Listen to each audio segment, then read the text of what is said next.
ನಮಸ್ಕಾರ. ನಮ್ಮ ಸುತ್ತಮುತ್ತ ಇರೋ ಪ್ರತಿಯೊಂದು ವಸ್ತು, ನಾವು ಉಸಿರಾಡೋ ಗಾಳಿ, ಕುಡಿಯೋ ನೀರು ಎಲ್ಲವೂ ಯಾವುದರಿಂದ ಮಾಡಲ್ಪಟ್ಟಿದೆ? ಆ ವಸ್ತುವಿನ ಅತಿ ಚಿಕ್ಕ ಮೂಲ ಕಣ ಯಾವುದು? ಈ ಒಂದು ಪ್ರಶ್ನೆಗೆ ಉತ್ತರ ಹುಡುಕುತ್ತಾ ಮನುಷ್ಯರು ಹೊರತ ಪಯಣ ಇದೆಯಲ್ಲ, ಅದು ಬಹಳನೇ ರೋಚಕ. ಬನ್ನಿ, ಇವತ್ತಿನ ವಿಶ್ಲೇಷಣೆಯಲ್ಲಿ ಆ ಕಥೆಯನ್ನೇ ನೋಡೋಣ. ಸರಿ, ಇವತ್ತು ನಾವು ಏನೆಲ್ಲ ನೋಡ್ತೀವಿ ಅಂದ್ರೆ, ಮೊದಲು ಪ್ರಾಚೀನ ಕಾಲದಲ್ಲಿ ಆ ಅದೃಶ್ಯ ಕಣಗಳ ಹುಡುಕಾಟ ಹೇಗೆ ಶುರುವಾಯಿತು ಅಂತ ನೋಡೋಣ. ಆಮೇಲೆ ಜಾನ್ ಡಾಲ್ಟನ್ ಅವರ ಸಿದ್ಧಾಂತ ಹೇಗೆ ವಿಜ್ಞಾನದ ದಿಕ್ಕನ್ನೇ ಬದಲಾಯಿಸಿತು ಅಂತ ತಿಳಿಯೋಣ. ಅದಾದ ನಂತರ ಪರಮಾಣು ಮತ್ತು ಅಣು ಅಂದ್ರೆ ಆಟಮ್ ಮತ್ತು ಮಾಲಿಕ್ಯೂಲ್ ನಡುವಿನ ವ್ಯತ್ಯಾಸ ಏನು ಅಂತ ಸ್ಪಷ್ಟಪಡಿಸಿಕೊಂಡು, ಕೊನೆಯಲ್ಲಿ ರಸಾಯನಶಾಸ್ತ್ರದ ಭಾಷೆಯಾದ ಸಂಕೇತಗಳನ್ನು ಬಳಸಿ ರಾಸಾಯನಿಕ ಸೂತ್ರಗಳನ್ನು ಬರೆಯೋದು ಹೇಗೆ ಅಂತ ಕಲಿಯೋಣ. ನಮ್ಮೀ ಕಥೆ ಶುರುವಾಗೋದು ಯಾವುದೋ ದೊಡ್ಡ ಲ್ಯಾಬ್ನಲ್ಲ, ಬದಲಿಗೆ ಸಾವಿರಾರು ವರ್ಷಗಳ ಹಿಂದೆ ಇದ್ದ ತತ್ವಜ್ಞಾನಿಗಳ ಯೋಚನೆಗಳಲ್ಲಿ. ಇದೇ ಪ್ರಶ್ನೆ ಎಷ್ಟೋ ಶತಮಾನಗಳ ಕಾಲ ದೊಡ್ಡ ದೊಡ್ಡ ಚಿಂತಕರನ್ನ ಕಾಡಿತ್ತು. ಅಂದ್ರೆ, ಒಂದು ವಸ್ತುವನ್ನ ಒಡಿತಾ ಹೋದ್ರೆ ಕೊನೆಗೆ ಇನ್ನು ಮುಂದೆ ಒಡೆಯೋಕೆ ಆಗದೇ ಇರುವಷ್ಟು ಚಿಕ್ಕದಾದ ಒಂದು ಕಣ ಸಿಗಬಹುದಾ? ಇಲ್ಲಿರೋ ಒಂದು ಆಶ್ಚರ್ಯಕರ ಸಂಗತಿ ಏನು ಗೊತ್ತಾ? ಪ್ರಪಂಚದ ಬೇರೆ ಬೇರೆ ಕಡೆ ಸುಮಾರು ಒಂದೇ ಸಮಯದಲ್ಲಿ ಇದೇ ರೀತಿಯ ಯೋಚನೆಗಳು ಹುಟ್ಟುಕೊಂಡಿದ್ವು. ನಮ್ಮ ಭಾರತದಲ್ಲಿ ಮಹರ್ಷಿ ಕಣಾದರು ಯಾವುದೇ ವಸ್ತುವನ್ನು ವಿಭಜಿಸ್ತಾ ಹೋದ್ರೆ ಕೊನೆಗೆ ಸಿಗೋ ಅವಿಭಾಜ್ಯ ಕಣವೇ ಪರಮಾಣು ಅಂದ್ರು. ಅದೇ ಸಮಯದಲ್ಲಿ ಗ್ರೀಸ್ನಲ್ಲಿ ಡೆಮೋಕ್ರಿಟಸ್ ಅನ್ನೋರು ಆ ಕಣಕ್ಕೆ ಆಟಮ್ಸ್ ಅಂತ ಹೆಸರಿಟ್ರು. ಗ್ರೀಕ್ ಭಾಷೆಯಲ್ಲಿ ಆಟಮ್ ಅಂದ್ರೆ ಒಡೆಯಲು ಸಾಧ್ಯವಿಲ್ಲದ್ದು ಅಂತಾನೆ ಅರ್ಥ. ಸುಮಾರು 2000 ವರ್ಷಗಳ ಕಾಲ ಈ ಪರಮಾಣು ಅನ್ನೋದು ಕೇವಲ ಒಂದು ಯೋಚನೆ, ಒಂದು ಫಿಲಾಸಫಿಯಾಗಿತ್ತು. ಆದ್ರೆ 18ನೇ ಶತಮಾನದ ಕೊನೆಯಲ್ಲಿ ಆಂಟೋನಿ ಲೆವೋಷಿಯರ್ ಅವರಂತಹ ವಿಜ್ಞಾನಿಗಳು ಪ್ರಯೋಗಗಳ ಮೂಲಕ ಈ ಯೋಚನೆಗೆ ವೈಜ್ಞಾನಿಕ ಸಾಕ್ಷ್ಯಗಳನ್ನು ಹುಡುಕೋಕೆ ಶುರು ಮಾಡಿದ್ರು. ಅವರಿಗೆ ಸಿಕ್ಕ ಮೊದಲ ದೊಡ್ಡ ಸುಳಿವು ಅಂದ್ರೆ ರಾಶಿ ಸಂರಕ್ಷಣಾ ನಿಯಮ. ಅಂದ್ರೆ ತುಂಬ ಸರಳವಾಗಿ ಹೇಳೋದಾದ್ರೆ, ಯಾವುದೇ ರಾಸಾಯನಿಕ ಕ್ರಿಯೆಯಲ್ಲಿ ಯಾವುದೂ ನಾಶವಾಗಲ್ಲ, ಹೊಸದಾಗಿ ಸೃಷ್ಟಿಯೂ ಆಗಲ್ಲ. ಕ್ರಿಯೆ ಶುರುವಾಗೋ ಮುಂಚೆ ವಸ್ತುಗಳ ತೂಕ ಎಷ್ಟಿತ್ತೋ ಕ್ರಿಯೆ ಮುಗಿದ್ಮೇಲೂ ಅಷ್ಟೇ ಇರುತ್ತೆ. ಜೋಸೆಫ್ ಪ್ರೌಸ್ಟ್ ಕೊಟ್ಟ ಎರಡನೇ ಸುಳಿವು ಇನ್ನೂ ಇಂಟ್ರೆಸ್ಟಿಂಗ್. ಅವರ ಪ್ರಕಾರ ಯಾವುದೇ ಸಂಯುಕ್ತ ವಸ್ತು ಅಂದ್ರೆ ಅದು ಒಂದು ಪರ್ಫೆಕ್ಟ್ ಅಡಿಗೆ ರೆಸಿಪಿ ಇದ್ದಾಗೆ. ಅದರಲ್ಲಿರೋ ಪದಾರ್ಥಗಳು ಯಾವಾಗಲೂ ಒಂದು ನಿಖರವಾದ ಅನುಪಾತದಲ್ಲೇ ಇರಬೇಕು. ಉದಾಹರಣೆಗೆ ನೀರನ್ನೇ ತಗೊಳ್ಳಿ. ಅದು ಮಳೆ ನೀರಾಗಿರ್ಲಿ, ನದಿ ನೀರಾಗಿರ್ಲಿ, ಸಮುದ್ರದ ನೀರಾಗಿರ್ಲಿ, ಅದರಲ್ಲಿರೋ ಹೈಡ್ರೋಜನ್ ಮತ್ತು ಆಕ್ಸಿಜನ್ ರಾಶಿಯ ಅನುಪಾತ ಯಾವಾಗಲೂ 1:8 ಇರುತ್ತೆ. ಹಾಗೆ ಅಮೋನಿಯಾದಲ್ಲಿ ನೈಟ್ರೋಜನ್ ಮತ್ತು ಹೈಡ್ರೋಜನ್ ರಾಶಿಯ ಅನುಪಾತ ಯಾವಾಗಲೂ 14:3 ಇರುತ್ತೆ. ಇದು ಯಾವತ್ತೂ ಬದಲಾಗಲ್ಲ. ಸರಿ, ಈ ರಾಶಿ ಸಂರಕ್ಷಣೆ ಮತ್ತೆ ಸ್ಥಿರ ಅನುಪಾತ, ಈ ಎರಡು ನಿಯಮಗಳನ್ನ ವಿವರಿಸೋಕೆ ಒಂದು ಗಟ್ಟಿ ಸಿದ್ಧಾಂತದ ಅವಶ್ಯಕತೆ ಇತ್ತು. ಆಗ ಬಂದಿದ್ದೇ ಜಾನ್ ಡಾಲ್ಟನ್ರ ಪರಮಾಣು ಸಿದ್ಧಾಂತ. ಇಂಗ್ಲೆಂಡಿನ ರಸಾಯನಶಾಸ್ತ್ರಜ್ಞ ಜಾನ್ ಡಾಲ್ಟನ್ ಈ ಎಲ್ಲ ಸುಳಿವುಗಳನ್ನು ಒಟ್ಟಿಗೆ ಸೇರಿಸಿ ಒಂದು ಅದ್ಭುತವಾದ ಥಿಯರಿಯನ್ನ ಕೊಟ್ರು. ಅವರ ಪ್ರಕಾರ ಪ್ರತಿಯೊಂದು ವಸ್ತು ಪರಮಾಣು ಅನ್ನೋ ಅತಿ ಚಿಕ್ಕ ಕಣಗಳಿಂದ ಮಾಡಲ್ಪಟ್ಟಿದೆ.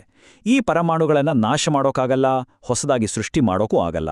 ಒಂದು ಧಾತುವಿನ ಎಲ್ಲ ಪರಮಾಣುಗಳು ಒಂದೇ ಥರ ಇರ್ತವೆ, ಆದರೆ ಬೇರೆ ಬೇರೆ ಧಾತುವಿನ ಪರಮಾಣುಗಳು ಬೇರೆ ಬೇರೆ ಥರ ಇರ್ತವೆ. ಈ ಸರಳ ನಿಯಮಗಳ ಮೂಲಕ ಅವರು ಆ ಎರಡು ನಿಯಮಗಳನ್ನು ಪರ್ಫೆಕ್ಟ್ ಆಗಿ ವಿವರಿಸಿದ್ರು. ಡಾಲ್ಟನ್ರ ಸಿದ್ಧಾಂತ ನಮಗೆ ಒಂದು ಭದ್ರ ಬುನಾದಿ ಹಾಕಿಕೊತ್ತು.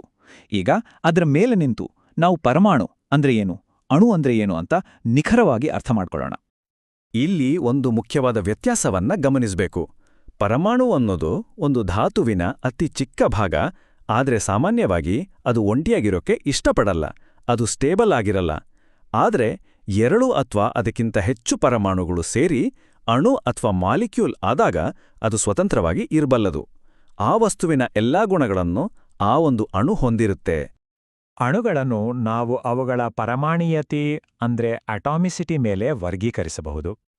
ಪರಮಾಣುವಿಯತೆ ಅಂದ್ರೆ ಸಿಂಪಲ್, ಒಂದು ಅಣುವಿನಲ್ಲಿ ಎಷ್ಟು ಪರಮಾಣುಗಳಿವೆ ಅನ್ನೋದು.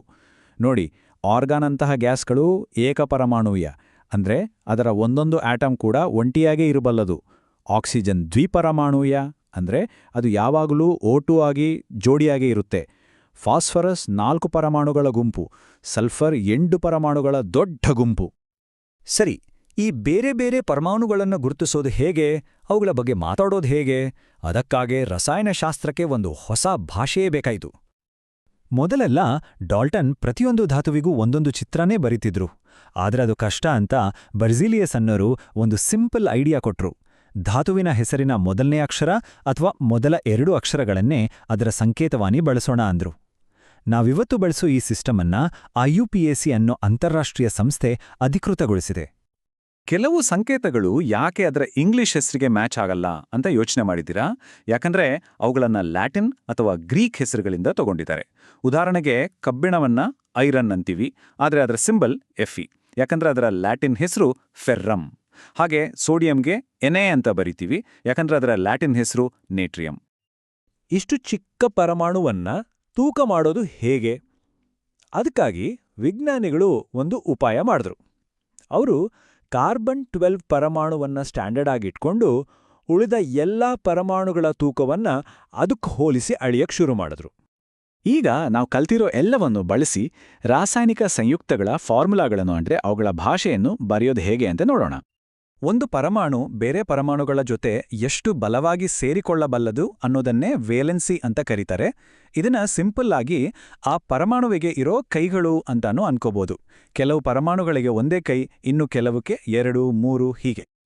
ರಾಸಾಯನಿಕ ಸೂತ್ರಗಳನ್ನ ಬರೆಯೋಕೆ ಈ ಟೇಬಲ್ ಒಂದು ರೀತಿ ಕೀ ಇದ್ದ ಹಾಗೆ.